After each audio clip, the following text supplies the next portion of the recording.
Hi, it's Kyle from Bitewing Games, and today we're talking about racing and betting. We're comparing two great racing and betting games, Camel Up and Long Shot the Dice Game. Let's do a quick overview of the two games. In Camel Up, you have 5 camels racing to the finish line. Throughout the game, you can make in-game bets on camels. Who will be the furthest along at the end of the round? You can also make end-game bets, which camel will be the first across the line, and which camel the furthest back. Each player has one bet per camel color. So if you bet early that blue will come in first, and halfway through he is in the rear, there's no changing your bet on blue. The first person to bet on the winning camel earns the most points, so you want to get your bet in early. But any incorrect bets you make will lose you points. And to top it all off, bets are all secret, so you don't know what anyone else has bid for. Ooh, can you feel the tension in the air? Long Shot the Dice Game is totally different. You're betting on horses, not camels. Aside from that, same game. No, in Long Shot the Dice Game, you will roll 2 dice and move a specific horse that many spaces.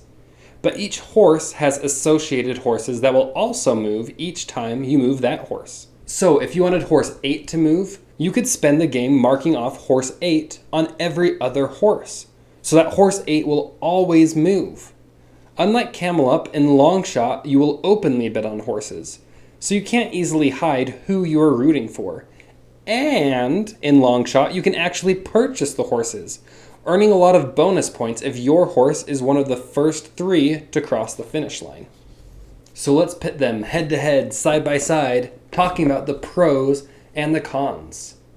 Movement manipulation. If you were to play a game where you couldn't manipulate the movement, boring.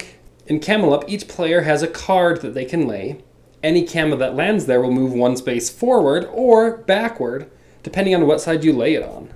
Long Shot definitely takes the cake in this category. Like I said, you can manipulate which horses passively move every time the die is rolled. You can also cross off this little bingo concessions board, allowing you to move horses forward or backward. Camel manipulation is possible in Camel Up, but it's still very heavily reliant on the roll of the die. I can't totally determine which camels move and which ones don't. So overall, I give a gold star to Long Shot for better manipulation of movement. Talking about overall movement. In Long Shot, you roll a dice and move that horse. I love the fact that other horses passively move as well, and that you can manipulate that. But by chance, you may end the game and find that one horse hasn't moved at all. And that's okay, you don't have to bid on that horse.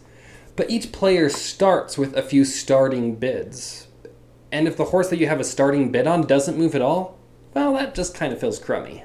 In Camel Up, you will move each camel once per round. So there is still the luck of how far they go, but each camel will go. And the camels stack. So anytime a camel moves, it will bring any camels on top of it with it. So a camel that's far behind could find its way to the front of the pack in a single turn. Thumbs up for Camel Up for better overall movement. Now looking at the bidding. In Camel Up, each round you can bid on who you think will be ahead at the end of the round. And sometimes that's really annoying. If there's a clear winner for a round, and I'm the 4th person to go that round, I don't get a chance to take a card while the first players do. That just kind of rubs me the wrong way.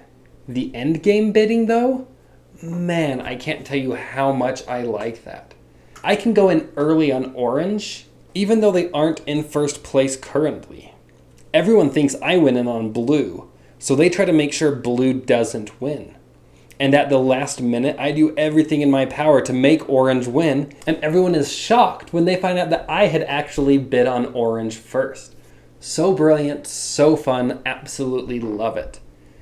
The bidding in Long Shot isn't quite as sexy or as sleek, but it is really solid. I can place bets throughout the game until the horses get to a certain point, then no more bets. Unless I have marked off a certain place on my board, then I can still add in late game bets. And the fact that I can own a horse and win points that way makes the betting a little more 3-dimensional, with deciding which horses to spend a significant amount of money on now, hoping to earn that money back by them winning. I think both games deserve quite a bit of credit for their betting systems. Maybe Camel Up a little bit more than Long Shot. So we'll give 5 points to Camel Up and 4 points to Long Shot. As far as the actual decision making, Long Shot has a little bit more to it. And there's good and bad about that. I tried explaining the game to my 11-year-old nephew and some of his friends, and it was kind of painful, it was difficult, and with more patience I could have, but I just simplified the rules because there were too many decisions to be made. Camel Up, the decisions are a little bit simpler on what to do on your turns. But I generally like more options and feel like I had more control over my destiny in Long Shot, where Camel Up is a little lighter, a little sillier, a little less complex in decision making. I think Long Shot earns a trophy here for better overall decision making. So there we have it. Long Shot has a gold star, 4 points, and a trophy, while Camel Up has a thumbs up and 5 points. Not a direct comparison, and really both of these games are really, really good. Long Shot's a roll and write, but it feels a lot more like a bidding racing game than like a traditional roll and write. Camel Up is a bidding and racing game. Both games play up to 8 players and take around 30 minutes, which is a perfect length for what it is. Camel Up is a little more of a social experience with laughter and not much take that. Long Shot can have a little bit more take that if you force a horse back 3 spots. But it isn't necessarily a mean game, just a game with more meaningful decisions and more opportunities to manipulate the state of the game. So if you've been torn on whether these games are different enough to justify trying or owning both of them, I think so. They both do different things, but are both really great experiences. If I had to pick only one of them to keep around, I think I'd probably say Long Shot, but it's hard to say because it's a newer game, and newer is always more fun, right?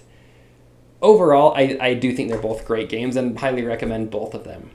I would love to know what your favorite bidding or racing games are. Let me know in the comments below. Until next time.